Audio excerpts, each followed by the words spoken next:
बिस्मिल्लाहिर्रहमानिर्रहीम। अस्सलाम वालेकुम। मैं हूं गुलफाम चौधरी। आप देख रहे हैं मेरा फेसबुक पेज और यूट्यूब चैनल। पाकिस्तान की सियासी सूरत हाल पर इंतहाई अहम तरीन तजिया दिया है सिद्दीक जान साहब ने, और इस वक्त पाकिस्तान की सियासत के अंदर जो हकायक हैं वो उन्होंने बताए। आइए पहले उनकी बात सुनते हैं, फिर उस पर बात करते हैं। आज दिन भर की अपडेट्स दी हैं कि आज जब दिन का आगाज़ हुआ तो ज़ाहिर है तहरीक इंसाफ के कारकुन जो सुबह 4 बजे तक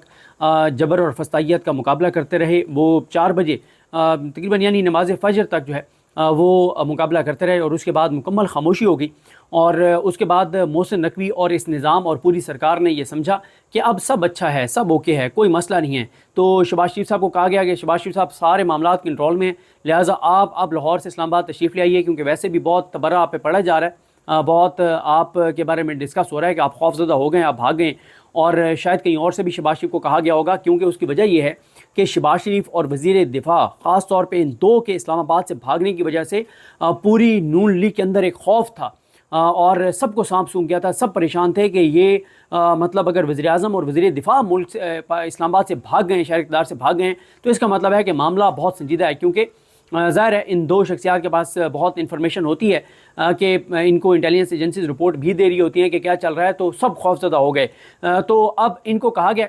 कि आप लोग वापस आएँ। शहबाज शरीफ तो वापस आ गए हैं, ख्वाजा आसिफ साहब का भी नहीं पता चला कि वह वापस आए या नहीं आए। शायद ख्वाजा आसिफ साहब देख रहे थे कि आज का दिन भी शायद वो देख रहे हैं, तो शहबाज शरीफ साहब के साथ तो लगता है हाथ हो गया, क्योंकि जैसे ही शहबाज शरीफ साहब वापस आए हैं और मोहसिन नकवी साहब मिले हैं और सब अच्छा की रिपोर्ट दी है, तो उससे आधे घंटे बाद दोबारा वहाँ पर माहौल बन गया है। तहरीक इंसाफ के कारकुन डी चौक के अतराफ़ में मौजूद हैं, दोबारा वो आए हैं। और कल देखें ना किस तरह से अब ये ट्रैप कर रहे हैं तहरीक इंसाफ के कारकुनान को,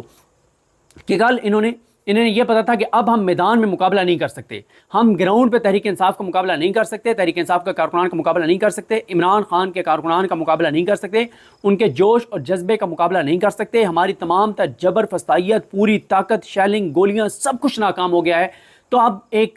साजिश के ज़रिए उनको ट्रैप किया है। कल इन्होंने अपने बंदे सिविल ड्रेस में नामालूम अफराद जो हैं वो तहरीक इंसाफ के कारकुनान में शामिल कर दिए, और वो तहरीक इंसाफ के कारकुनान को उन्होंने कहा कि जी हम भी आए हुए हैं खान के नाम पे, खान के नारे लगाए उन्होंने। और तहरीक इंसाफ के कारकुन जो बेचारे खुद मुख्तलिफ जगहों से किराए पकड़ के और पैसे किसी से ले के आए हुए थे, उन्होंने इनको जो है इनको भी साथ ले गए, इनको मुख्तलिफ जगहों पर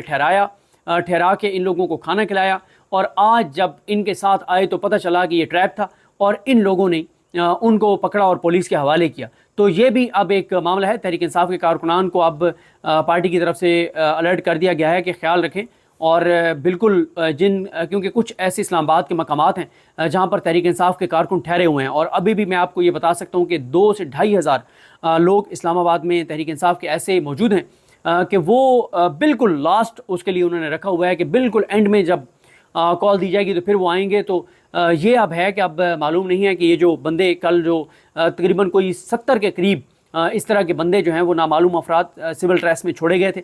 जो मुख्तलिफ लोगों के साथ गए हैं। अब मालूम नहीं है कि उन्होंने किन किन घरों और किन किन मकामात और किन किन जगहों का उन्होंने मतलब चेक कर लिया है कि यहाँ पे लोग ठहरे हुए हैं, और पता नहीं वहाँ पे अब शायद क्रैकडाउन भी हुआ हो, वहाँ से लोगों को गिरफ़्तार भी किया गया हो। लेकिन कल जो दावा किया गया था मोहसिन नकवी की जानिब से, वो दावा झूठ गलत साबित हुआ, और उन्होंने कहा कि अब सब कंट्रोल में है, सब कंट्रोल में नहीं है। और लेकिन दूसरी तरफ इन पे दबाव भी बढ़ रहा है, बहुत ज़्यादा दबाव बढ़ रहा है, और तहरीक इंसाफ इस दबाव का कल फ़ायदा ले सकती है। दबाव ये बढ़ रहा है कि इन्होंने कोई 7 सड़कें जो हैं वो रावलपिंडी इस्लामाबाद की खोली हैं, 7 सड़कें, और वो इसलिए कि इनके ऊपर दबाव इतना ज़्यादा आ गया था, क्योंकि मैं आपको बता रहा था कि कारोबार सारा रुक गया है, और हॉस्पिटल्स में लोग नहीं पहुँच रहे, अद्वियात की किल्लत हो गई है, और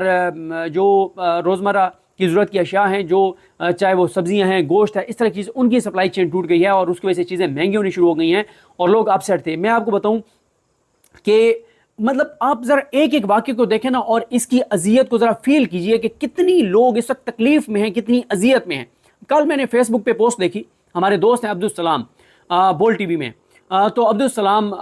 उनकी मैंने पोस्ट देखी, उनके जवान भाई जो हैं बड़े, उनकी डेथ हो गई। तो खैर मैंने व्हाट्सएप पे उनको मैसेज किया, मैंने पूछा, मैंने कहा जनाजा कहाँ पे है, और मैंने उन्हें बताया कि अभी तो सूरत हाल आपके सामने है, तो इंशाल्लाह मैं आपके पास हाज़िर हूँगा। तो अब्दुल सलाम का मुझे शाम को उसके भाई की डेथ हुई, शाम को उसने पोस्ट लगाई, मैंने कुछ देर बाद उसकी पोस्ट देखी, उसको मैसेज किया, रात 2:25 पे उसका मुझे मैसेज आया, اور اس نے مجھے بتایا کہ میں اس وقت سے جب آپ نے یہ میسج کیا اور میں آف لائن تھا، وہ میں آف لائن اس لیے تھا کہ میں پرائیویٹ گاڑی ڈھونڈ رہا تھا اور راستوں کا پتہ کر رہا تھا کہ ہم کس راستے سے تونسا شریف جا سکتے ہیں، کیونکہ ان کے بھائی تونسا شریف رہتے تھے، ان کی فیملی تونسا شریف رہتی ہے اور ان کی بہنیں بھی یہیں رہتی ہیں۔ اب آپ ذرا اس تکلیف کا اندازہ لگائیں نا، خود تھوڑا سا آپ اندازہ لگائیں کہ جن بہنوں کا جوان بھائی فوت ہو گیا ہو اور وہ 8 بجے اس کا صبح جنازہ اور 2:30 بجے وہ اسلام آباد سے نکلے ہیں پرائیویٹ گاڑی لے کے، تو اور راستوں کا بھی پتہ نہیں ہے کہ میں اس کے بعد میری بات نہیں ہوئی کہ وہ جنازے میں پہنچ سکے نہیں پہنچ سکے۔ اس تکلیف اور اذیت اور کرب کا آپ اندازہ لگائیے کہ یہ جبر کا نظام، یہ فسطائیت، یہ ظلم، یہ درندگی، یہ بربریت کس حد تک ہے کہ جن لوگوں کے اپنے اس دنیا سے جا رہے ہیں ان کے جنازوں پہ پہنچنا اس ملک کے اندر رہتے ہوئے ان کے لیے ناممکن ہوتا چلا جا رہا ہے۔ تو اس سے آپ اندازہ لگائیں کہ صورتحال کس حد تک اس نے محسن نقوی، اس سرکار شہباز شریف نے، اور وجہ کیا ہے؟ وجہ یہ نہیں ہے کہ ملک کے لیے، وجہ یہ نہیں پاکستان کے لیے، وجہ یہ نہیں پاکستان کے 25 کروڑ لوگوں کے لیے، وجہ ایک ہے، ایک شخص کے لیے، قاضی فائز عیسیٰ۔ اور وہ ایک شخص کیوں ضروری ہے؟ کیونکہ وہ ان کی چوری، ڈکیتی، لوٹ مار کے لیے اس نے آئینی ترمیم بحال کی ہیں، اس نے نواز شریف کی اطاعت نہایلی ختم کیا ہے، اس نے عمران خان کو سزائیں دلوائی ہیں، اس نے عمران خان کو جیل میں رکھا ہوا ہے، اس کی وجہ سے عمران خان کے 85 لوگ ملٹری کورٹس میں ہیں، عمران خان کا بھانجا ملٹری کورٹ میں ہے۔ اور آپ ایک اندازہ لگائیں، اب آپ دیکھیں نا کہ ملٹری کورٹ میں جو لوگ ہیں ان کی فیملیز ہم سے رابطہ کر رہی ہیں، بتائیں کیا صورتحال ہے، کب تک کیس لگے گا؟ ان کو یہی کہا ہے کہ جب تک قاضی فائز عیسیٰ بیٹھا ہے یہ کیس مشکل ہے، ان کا باہر آنا ناممکن نظر آتا ہے۔ ہاں، اگر 25 کے بعد اس سے جان چھوٹ گئی اور اللہ تعالیٰ نے اس شخص سے نجات دلوا دی پاکستان کی، پھر اللہ تعالیٰ کرم کرنا شروع کرے گا انشاءاللہ، اور پھر اللہ تعالیٰ کا کرم ہوگا، فضل ہوگا، اور انشاءاللہ پاکستان بہتری کی طرف جانا شروع ہوگا۔ 25 تک تو کوئی امید نہ رکھیں کہ اس ملک میں کوئی سکھ کا سانس آئے گا، کوئی بہتری ہوگی، اور کوئی امید نہ رکھیں قاضی فائز عیسیٰ کے ہوتے ہوئے۔ اور قاضی فائز عیسیٰ اس لیے ضروری ہے کہ اس نے مینڈیٹ چوری کو بچایا ہوا ہے، اس نے عالیہ نیلم کے ساتھ مل کے اور وہ ریٹائرڈ ججز جو لگوائے، کرپٹ ریٹائرڈ ججز لگوائے ٹریبونل کے طور پہ، اس نے 4 ججز ملک شہزاد کے جو سرنڈر کروائے۔ یہ جو کچھ قاضی فائز عیسیٰ کر رہا ہے وہ اپنی ذات کے لیے کر رہا ہے، اور یہ قاضی فائز عیسیٰ کے لیے جو کچھ کر رہے ہیں اپنی ذات کے لیے کر رہے ہیں۔ کہیں پہ ملک کا مفاد نہیں ہے، کہیں پہ پاکستان کا مفاد نہیں ہے، کہیں پہ پاکستان کی آنے والی نسلوں کا مفاد نہیں ہے، اور لوگ خوف کا شکار ہیں۔ لوگوں کو واقعی اب نیند نہیں آتی، لوگ پریشان ہیں کہ اللہ نہ کرے، اللہ نہ کرے، اللہ نہ کرے اگر آئینی ترمیم ہو گئی اور یہ شخص 3 سال کے لیے مزید اس ملک پر مسلط ہو گیا تو پاکستان کا ہوگا کیا؟ جس نے جبری، اس کے دور میں، قاضی فائز عیسیٰ کے دور میں جتنی جبری گمشدگیاں ہوئی ہیں، پاکستان کے 77 سالہ دور میں کسی چیف جسٹس کی دور میں اتنی جبری گمشدگیاں نہیں ہوئی جتنے اس شخص کے دور میں جبری گمشدگیاں ہوئی ہیں۔ جتنی پاکستان کے اندر انسرٹینٹی اور مایوسی اس شخص کے دور میں آئی ہے، پاکستان کی تاریخ میں کبھی نہیں آئی کہ اس وقت ہر دوسرا پاکستانی نکل کے تو دیکھیں، مطلب آپ ہر دوسرا پاکستانی پاکستان چھوڑ کے جانا چاہتا ہے، ہر دوسرے پاکستانی کو پاکستان کا مستقبل تاریک نظر آتا ہے، صرف اس ایک شخص کی وجہ سے جس نے اس عہدے پہ بیٹھ کے اور پاکستان کو اس نہج پہ پہنچا دیا جس نہج پہ آج آپ کو پاکستان نظر آ رہا ہے۔ پیچھے جو بھی ہے وہ سب کو پتہ ہے، کروایا کس کے ذریعے؟ قاضی فائز عیسیٰ کے ذریعے کروایا۔ 8 فروری کے الیکشن کی تاریخ اس کے ذریعے دلوائی، آرو جو نون لیگ کے کرپٹ لگائے ہوئے بیوروکریٹس ہیں ان کو آرو اس کے ذریعے لگوایا، 8 فروری کے الیکشن اس کے ذریعے کروائے، اس کے بعد مینڈیٹ چوری اس کے ذریعے بچوائی، ٹریبیونلز کو کام سے اس کے ذریعے رکوایا، عامر فاروق صاحب کو سپورٹ اس کے ذریعے کروائی، عالیہ نیلم اس کے ذریعے لگوائی، ملک شہزاد احمد خان کو لاہور ہائی کورٹ سے اس کے ذریعے لائے، عمران خان کے کیسز اس نے نہیں لگائے، جبری گمشدہ لوگوں کے کیسز اس نے لگائے، لیول پلینگ فیلڈ اس نے نہیں دی، عمران خان کو سزا دینے والی نیچے عدالتوں کو سپورٹ اس نے کیا۔ ہر چیز اس ایک شخص کے ذریعے ہوئی ہے، پیچھے جو بھی ہے وہ پورے پاکستان کے بچے کو پتہ ہے، لیکن ہوئی کس کے ذریعے؟ قاضی فائز عیسیٰ کے ذریعے، اور اسی لیے قاضی فائز عیسیٰ کو یہ ایکسٹینشن دینا چاہتے ہیں، یہ مسلط رکھنا چاہتے ہیں۔ جی بالکل، جس طرح سے آپ نے سنا، صدیق جان صاحب نے بڑے مفصل انداز میں بتایا کہ کس طرح سے پاکستان کی سیاسی صورتحال جو ہے وہ بدلنے جا رہی ہے،